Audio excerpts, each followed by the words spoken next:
Hey there, friends of St. Paul's. Today is Wednesday, December 21st, and today we have a special friend with us. He's bring Milo to work this morning, and so he will be joining us for our week 4 Advent devotion. We light all 4 candles on our wreath this week.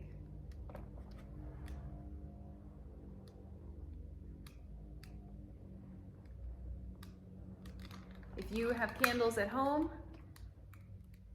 take this opportunity to take a deep breath as you light the candles and notice the way the beautiful light dances.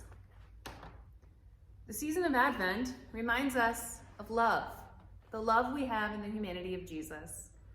God came to us, leaving behind the glory of heaven, to be a person like us, feeling pain, joy, loss, and love. Today, we light the candle of love, because in Jesus, heaven came to earth. At every beginning, there is a yearning for the one who is coming. O Emmanuel, surprise us by your coming. We gather together to let God's good news reorient our lives. O Emmanuel, surprise us by your coming.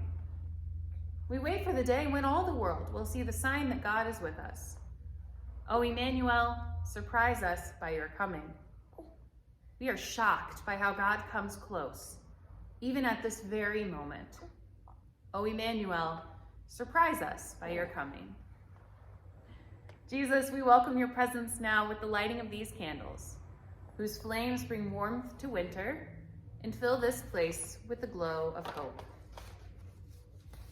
This week is our final week in the Mary and Elizabeth story, and it's time for John to be born. Now the time came for Elizabeth to give birth, and she bore a son. Her neighbors and relatives heard that the Lord had shown great mercy to her, and they rejoiced with her. On the 8th day, they came to circumcise the child, and they were going to name him Zechariah after his father. But his mother said, "No, he is to be called John." Then they began motioning to his father to find out what name he wanted to give the baby. He asked for a writing tablet and wrote, "His name is John." And all of them were amazed. Immediately his mouth was opened and his tongue freed, and he began to speak, praising God. Fear came over all the neighbors, and all these things were talked about throughout the entire hill country of Judea. All who heard them pondered them and said, "What then will this child become? For indeed the hand of the Lord is with him." This story, this final chapter, is so amazing. The baby is born to Elizabeth, who everybody thought wasn't going to be able to have a baby, the promised one. And when he arrives, she tells them that his name is John, and no one believes her. This is a common theme throughout the Bible. Women say something, people wonder what they're saying and why, if it's true.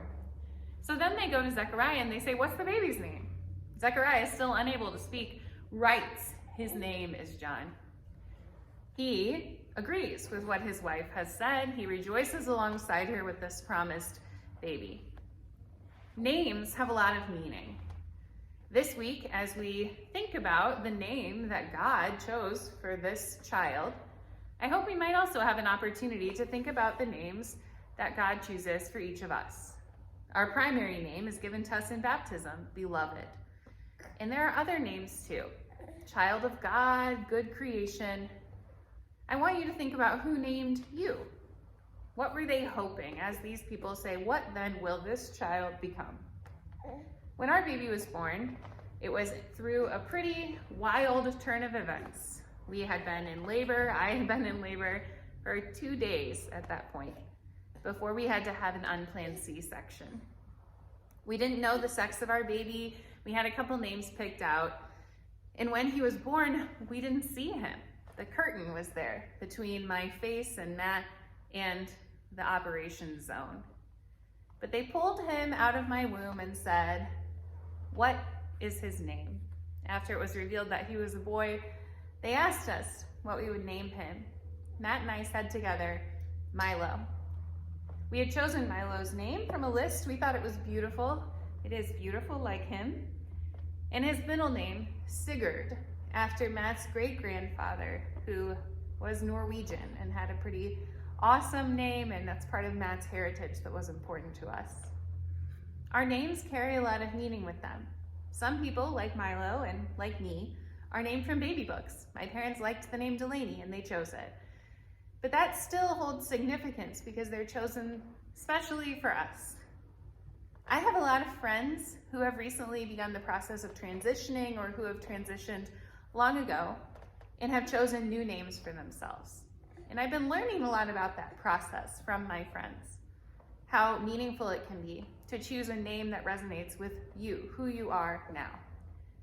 This week, as we read this story about John and we hear the rejoicing of the people surrounding him as he is named, I just can't help but think about how we have this opportunity to rejoice when someone tells us their new name, or their old name, beloved, from the font, the name that God gives to each of us. So, as we live in this Advent expectation, as we wait for the one named Jesus to appear among us, I hope that we might take a moment and think about the beauty and promise that comes with a name and how important it is. And especially how we can continue the process of the beauty and promise and rejoicing, how special it is to choose someone else's name when someone tells us their chosen name, so that we might celebrate alongside them. Notice what it is that's beautiful about the name that they've chosen and celebrate that good news, just as the people in the story celebrate the good news of John's birth. As we do each week, we'll end our time together, and this season, as it is almost time for Jesus to be born, with a verse of Savior of the Nations come. From God's heart the Savior speaks, back to God his pathway leads, back to vanquish death's command, back to reign at God's right hand. You are named good and beloved by God. Let's rejoice in that today.